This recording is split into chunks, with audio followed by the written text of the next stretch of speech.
G'day everybody, how you going today? It is so good to see you. I do hope that you are super well. Today is yet another day for us to rejoice in our love of photography. The process, the journey, the outcome, the gear, all of it's so good. In the ongoing interests of world peace, indeed, I want to share the love with Canon today and their release of the R3. Today we're shooting on the Z6 with the beautiful 50mm 1.2. And I noticed with the last video that the screen behind me was flickering, and that's because the 1.2 lets in so much light I had to up the shutter speed to 1/100th and thus capturing the flicker. We've gone back down to 1/50th of a second, and I'm actually using one of the Freewell ND filters on the front to give me a stop's worth of difference. I've halved the amount of light coming into the lens, but I'm still able to shoot at 1.2 without flickering. That's the beauty of ND filters. Fabulous.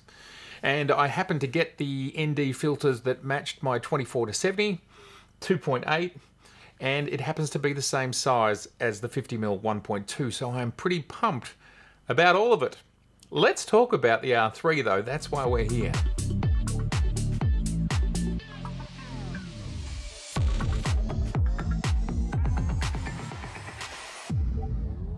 Well, the R3, I want to start first with the aesthetics. I think it's an absolutely gorgeous looking camera.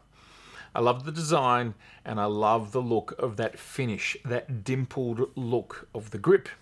At the end of the day, the aesthetics of a camera only get us so far, and we have to work out whether we want to get a camera and whether it fits into our use case. That's it.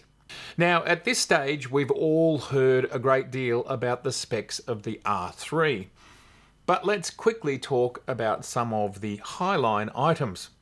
It's a 24.1 megapixel sensor. It can shoot 4K RAW, it can shoot 6K RAW video. It can shoot 4K up to 120 frames per second. And in stills, it can shoot up to 30 frames per second in RAW with an electronic shutter.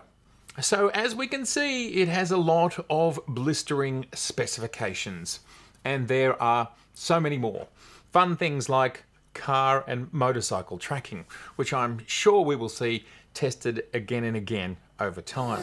But what's of more importance to me when we're talking about Canon here, and that is the three largest camera manufacturers in the 35mm space. What does the arrival of the R3 mean to Sony and Nikon? What does it mean? How does it change the landscape? Who is the R3 for? So let's start with what Sony's reaction to this camera might be. They have a beast in the Sony A1. This is a 50 megapixel, 30 frames per second, absolute animal. And it does sit at around the same sort of price point. A little bit more expensive, but there's not much in it once you get up to those sort of prices. But the differences we see with the A1 is it's not a full-bodied vertical grip incorporated. It's probably not as tough, but I don't know for sure. It's very hard to test these things unless you run through all the tests on a test bench in a controlled environment to actually know the differences. But I would guess that the R3 is tougher. And not that this is any sort of scientific test, but Peter McKinnon just crashed his R3 into the ground. He had it on top of a drone whilst chasing a racing car around a racing track. Perhaps check that video out. Also, the thing that the R3 has is a larger battery. But again, from what we've seen so far, that larger battery is not necessarily allowing for a lot more to happen than an A1. Also, the Sony has the A9 II, which is its high-speed, lower pixel count camera. And does the R3 necessarily trump that? Well, again, we would probably talk about the rugged body design, and we would talk about the vertical grip, and we could talk about the battery life. But again, I'm not sure it's that improved. One thing the Canon does have, and I think we're yet to know what the final verdict on this is, and we might only know in the next, say, month or 3 months, is the eye tracking within the frame of the subject that you want to grab. Now, I've seen a few reviews of this already so far, and they have stated that it requires calibration, a fair bit of calibration, and that the calibration can kind of fall out as well. But when it does work, it works well. So if this is something that's just going to improve and get better over time, I think it's a super exciting feature. I think an interesting point that Chris Nichols from DP Review made about this particular feature is you have it and then you go to a camera that doesn't have it and it's very frustrating. So it's certainly an amazing gateway drug, but even for Canon users, you could have an R5, an R6, an R, all sorts of other Canons, and you still can't use this feature. So it would basically mean once you get into it and once you're addicted to it, well, you're probably looking at the R1, and the R1, I'm guessing, is at least a year away, if not more. So this is one area where the R3 has something that no other camera on the market has, to the best of my understanding. So, who's the R3 for? Well, it's for journalists. It's as in news journalists who don't need 50 megapixels because they're putting it into a newspaper or putting it online. It's for sports and wildlife photographers. It's for action, it's for high speed. And I think, by the look of it, it's going to cover that audience super well. But interestingly, so too does the R5. There's not a big difference between them. I mean, I'm not sure how many people are going to consistently shoot at 30 frames per second versus 20 frames per second. I'm personally still to be convinced as to whether that difference is valuable to 99% of us. And sure, it might be valuable to 1% or less, and I suppose that's where these products are aimed at. But even that 1%, and I'd love to hear from you, anyone who's got an A1 or any other camera that shoots 30 frames per second, how many are there? Can anyone tell me at their full resolution? How often do you actually use that 30 frames per second versus knocking it back to, say, 20 or 15? I'd love to hear from you. In the real world, how often does it happen? Like 1% of your shooting? So if that would be the case, then it's 1% of people, 1% of the time. That's a 1 in 10,000 use case. Of course, there's the argument that you want to have that capability for when you need it. Indeed. But you pay a lot for it. Most of us don't need it. And even when you use it, how often does it make a difference? It's a really super interesting conversation. But the spec wars have to continue somewhere, don't they? And in this level of cameras, I don't think it's continuing in megapixels. It's continuing in things like backside illuminated and stacked sensors and all those sorts of things. So in regards to Sony versus the R3, I kind of think the R3 is not blowing anything particular out of the water. It sits in part of the Canon product matrix. It's another part of what they do. The R3 ultimately is a niche camera that doesn't appeal to everybody. It's not a massive all-rounder, and that's due to size and cost. It's not going to fit most people's needs. So that's okay. They've basically made a product that's niche.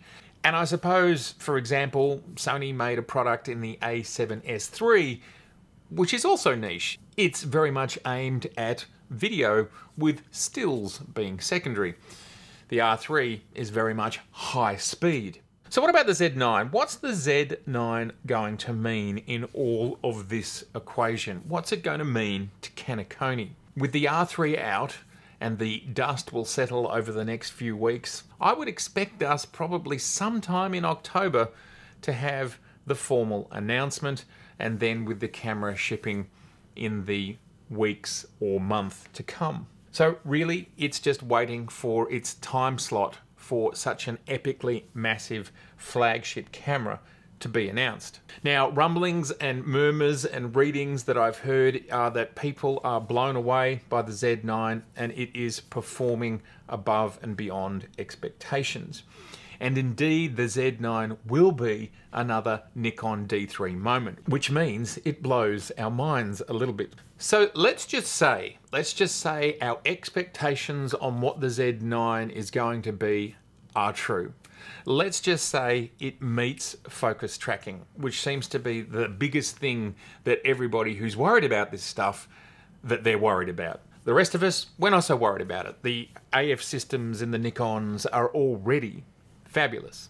Let's assume that the Nikon meets its peers on the AF tracking.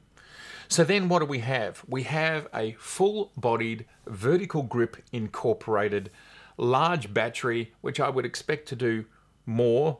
I would expect more out of it than what perhaps Canon seem to have gotten out of their R3. We're going to have 8K video, we know that for certain, and we're going to have a plethora of other video features trickled down from that. Without question, I believe we will have 4K 120 video. I'd be very surprised if we don't get raw recording on at least some of these codecs and specifications. Which they are, we don't know yet. We think, we've heard it time and time again, that the megapixels will be 45 megapixels. So where does the Z9 fit for me? Clearly it sits much more in the same sort of atmosphere as the A1. It's going to have a similar megapixel count. Maybe it's 45 versus 50, but really that's not much of a difference. It's going to have 8K video, just like the A1. And I think it'll end up having fairly similar video specifications to the A1. I'd like to see it do 4K 120 RAW internally, and I would like to see it do 8K 30 frames per second RAW internally. Let's hope it can do those things. It's obviously going to be the bulletproof flagship camera that we would expect from Nikon. It's got a vertical grip incorporated. It will have the larger battery, which I'll expect to give us a bit more mileage. Thus, for the hardcore professional who wants the longest battery life, who wants the toughest camera, and who wants all the features that, say, a Sony A1 can give you, well, it looks to me like the Z9 is that. The R5 is not that. It's very, very close. And the A1 is not that. But it's very, very close. So really, if the Z9 is all we expect it to be, Nikon will have arrived in the mirrorless space, and they will be delivering a camera that can sit with great pride with its peers. So at the end of the day, it doesn't matter if the Z9 happens to be, in 2 months' time, slightly better than the A1 and slightly better than the R3 and the R5 and the A9 II. It just doesn't matter.